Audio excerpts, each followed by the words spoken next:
Iya, Wi. Iya. Supaya usaha mencari jodoh tidak menjadi stresor baru. Betul. Pertama, yakinilah bahwa usaha itu bagian proses yang Allah nilai. Jadi apapun yang kita keluarkan itu bagian dari pengabdian kita kepada Allah. Jadi itu bagian dari ibadah.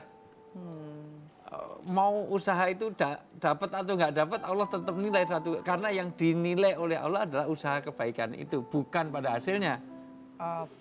Nah, ini manajemen proses itu penting. Karena sering orang melihat kalau usahanya gagal, Allah menilainya. Enggak, usaha itu nggak pernah gagal. Yang gagal adalah hasilnya. Tetapi yang penting orang sudah mengusahakan kebaikan. Saya pengen jadi orang baik, belum baik kok mati. Sudah dihitung orang baik kok, enak sekali. Saya mau haji, sudah mengusahakan untuk nabung, mati sudah dinilai haji. Saya niat mau bayar utang nih, Ya. belum terlaksana. Udah dinilai bayar utang nih. Karena apa? Kalau karena mati ya enggak. Berarti kamu nggak mau itu mah nggak usah bayar utang. Tapi Lainnya. niat bukan pada pengen. Kalau pengen tuh pengen bayar, itu nggak ada usaha. Kalau niat sudah ada usaha. Bayar utang, maka sudah mulai nabung. Nyisihkan misalnya itu. Syuting di mana-mana, kita belum datang aja, tumben loh. Udah ini duluan di udah sini. duluan di sini. Sampai capek loh hari Iya. ini tuh dia tertidur di mana-mana karena banyak banget job. Luar biasa. Syuting apa tadi? Iya. Ah, Oke, seperti tadi yang saya sampaikan bahwa ternyata nggak cuma Mbak Kiki aja yang hadir hari ini. Alhamdulillah kita bisa menghadirkan juga seorang psikolog yaitu Mbak Cassandra. Hai Mbak.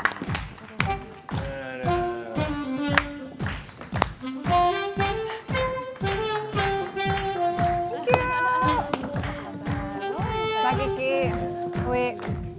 Thank you Mbak Cassandra. Monggo Mbak.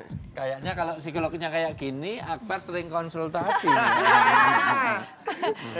Mbak, tadi kita sudah sempat berbicara tentang stres dan bagaimana mengelola, walaupun mungkin bahasanya ini nggak bahasa teoritis banget, nggak bahasa psikolog nih ya gitu ya. Tadi Uwi juga sempat mengungkapkan tentang stresor. Contoh yang paling utama adalah ketika kita ingin berusaha, lalu terus-menerus akhirnya itu bisa menjadi stresor juga gitu, atau apa ya, sebuah situasi yang membuat kita menjadi stres akhirnya. Usaha mencari jodoh, Mbak. Baiklah. Nah ini untuk mengelola stres, bentuknya apapun, stresornya apapun dalam kehidupan sehari-hari supaya kita tetap bisa berfungsi, berperan penuh, entah itu sebagai ibu, sebagai mahasiswa dan sebagai apapun yang kita mainkan dalam dunia ini lebih maksimal dan bisa lancar, itu apa yang harus dilakukan, Mbak? Tunggu dulu. Dari tadi yang dibahas kok stresnya negatif semua ya? Oh ada stres yang baik juga Padahal ya? kan ada Iya. stres yang positif loh. Oh tuh, wih ada stres yang Stres positif. positif gimana itu, Mbak? Kenapa selalu dianggap stres itu pasti negatif, jelek, harus dibuang? Oke. Iya. Karena ada stres yang positif. Stres yang positif itu adalah yang untuk mendorong kita maju, produktif, gitu kan? Oke, jadi memotivasi orang, Memotivasi mendorong- oke. orang, kualitasnya harus baik, main musik harus baik, tadi bekerja atau apapun harus baik. Nah itu stres yang positif. Jadi Yang rasa deg-degan itu kali. deg-degan, aduh nanti aku telat nih, Ah, aduh iya. bagus nggak ya, aduh ini, nah itu stres yang masih positif, bagus, nggak oke. apa-apa. Nah tapi yang negatif tadi baru kita bahas. Jadi kita pisah dulu ya. Oke. Yang positif bahwa misalnya nanti, oh saya harus punya pasangan lagi. Itu bisa positif, bisa negatif loh. Oke. Kalau yang negatif kan, udah saya nggak mau punya pasangan lagi, gitu. Nggak bakal ada lagi yang mau buat saya deh, ya, itu kan Oh, iya. negatif tuh. Itu, Kemudian dia mempengaruhi fisik, mental, sosial. Ya. Fisik Oke. itu tadi, badan Ya. bisa di luar, bisa di dalam. Dalam. Biasanya kalau perempuan senang kalau stres, kurus soalnya. Oh, Oh iya nggak pengen makan. Tapi jerawatan. ya. kadang-kadang. Tapi jerawatan, Oh, iya. betul. Iya. Terus kemudian nggak Gitu kan? kusam, ya betul. Jadi nggak enak. Belum lagi Iya. di dalamnya penyakit-penyakit itu yang stress related itu banyak. Jadi banyak penyakit-penyakit dalam yang terkait dengan masalah stres. Biasanya Penyakit lambung ya? jantung, penyakit lambung, Kalau penyakit bintik-bintik kanker. merah termasuk nggak? Termasuk kulit itu psikosomatis. Ini malah digatel, diduren. Iya. Soalnya ada yang bintik-bintik merah hari Oh ini. itu berarti ada Kulit stresnya juga. menghisap Berarti. juga. Iya. Kalau kulit menghitam dan semakin legam, Stres. Oh, itu. Jadi fisik, kemudian mental, psikologisnya, sedih, kecewa, dan lain sebagainya. Lalu sosial, biasanya mengganggu hubungan dengan orang, nggak mau ketemu orang, terus Gampang marah-marah emosi. sama orang. Iya, jadi mengganggu badan, jiwa, dan hubungan dengan orang lain. kalau Kiki tadi bilang apa Ki? Lebih senang sendiri, Lebih senang malah sendiri. share dengan orang tua juga, Jadi, aduh enggak deh nggak enggak. mau katanya gitu. Kan mengganggu kualitas hubungan interpersonal dengan orang lain. Oke. Jadi dia perilakunya jadi berubah. Oke, Gitu, karena stres. cara atau strategi terbaik supaya hal ini tidak berakibat negatif terhadap fisik, mental, dan rohani dan sosial tadi apa yang harus dilakukan? yang paling sering dilakukan orang adalah berusaha menghilangkan sumber stresnya. Oke. Menghilangkan Padahal, stresor ya. sumber stresnya tuh dihilangkan. Jadi misalnya dia hindari, kemudian dia hilangkan orang atau sumber-sumber itu dia hilangkan. Jadi dia nggak mau ketemu. Padahal sebenarnya semua itu bagian daripada kehidupan yang harus kita hadapi. Nah, yang harus dirubah sebenarnya cara berpikirnya. Bahwa stres itu datang, kita akan selalu berpikir itu misalnya, kenapa stres itu datang? Kenapa saya? Lalu kemudian muncullah itu seringkali selain menghilangkan stres, upayanya yang which is nggak hilang-hilang juga.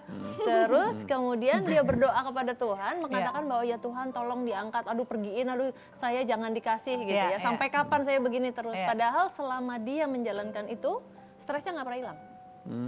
Jadi Yang malah nyanyi suruh lumpuhkanlah ingatan. Nah itu dia yang bikin para psikolog paling sebel tuh. Berarti harus dihadapin dong, Mbak. Harus dihadapi satu, dan yang kedua dirubah cara berpikirnya. Yang paling mudah adalah justru harus disyukuri. Jadi misalnya, karena itu adalah bagian.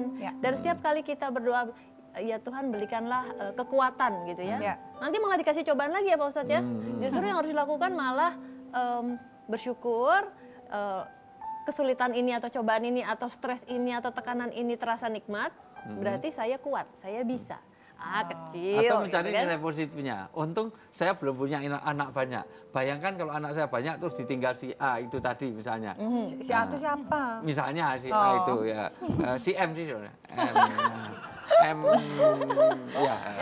MH. Ember. Atau berpikir positif lainnya, itu juga baik juga. Nggak ada kiper, ada juga back, nggak ada back juga ada misalnya. Kenapa harus selalu di sekitar situ ketemu Nggak, lagi maksudnya- loh? Kan kita mau move on ceritanya nih, Iya, ceritanya. Nggak ada maksudnya- pemain juga masih banyak supporter. gitu juga. Oke, Ustadz, ini kan ada yang mengalihkan, ternyata tidak boleh dialihkan, tapi harus dihadapi dan disyukuri. Bahwa ini akan selalu ada dan kelihatan gitu ya. Ada dua teknik. Yang pertama merubah cara berpikir. Merubah cara berpikir. Yang kedua merubah perilaku. Merubah cara berpikir. dan Merubah cara berpikir yang negatif diganti jadi positif. Positif. Salah satunya tadi Tadi itu Iya. mencari makna, hikmah, mencari ya. hikmah, Oke. mencari untung kayak orang Jawa dong. Iya. Aduh Untung untung, gini, aduh coba ini, untung, gitu. Oke. Kalau yang ya. perilaku, Mengganti Sama perilaku. Kalau yang tadinya biasanya nangis, sekarang harus nggak nangis. Yang biasanya di rumah, sekarang dia harus coba jalan keluar, mencari. Karena kan kembali lagi, kalau misalnya kebanyakan di rumah, nanti ketemu yang barunya lagi kapan malah? Ya kan? saya justru nggak punya waktu untuk ketemu yang baru. Nah, yang waktunya berarti harus diadakan, berarti perilakunya harus diganti. Kalau tadi kan akhirnya mencari pelampiasan dengan mengambil kesibukan, nah jadi nggak punya waktu. Betul, ya. Padahal justru waktu itu harus diatur. Waktu gaulnya, waktu ketemu orangnya tetap ada. Karena kalau enggak gimana, itu jodoh baru nggak akan datang pakai pita nggak- di depan rumah. Iya, nggak move on, Harus move on dong dicari. ya. Iya. Wi, tuh makanya jangan sering-sering sama Wi, coba syuting di sini. Saya kan jadi nggak sempat ketemu yang Itu lain, Wi. juga itu. Makanya yang telat-telat itu mungkin karena cari waktu yang lain itu juga ya. Oh, kita mundur-mundur juga karena waktunya Itu Akbar sibuk juga, banget nih. Akbar. Oke, kita akan lanjutkan lagi bagaimana cara mengelola stres kita dalam kehidupan sehari-hari bersama Mbak Cassandra dan juga Kiki Amalia. Tetap bersama kami di Cerita Hati, karena setiap cerita berkesan di hati.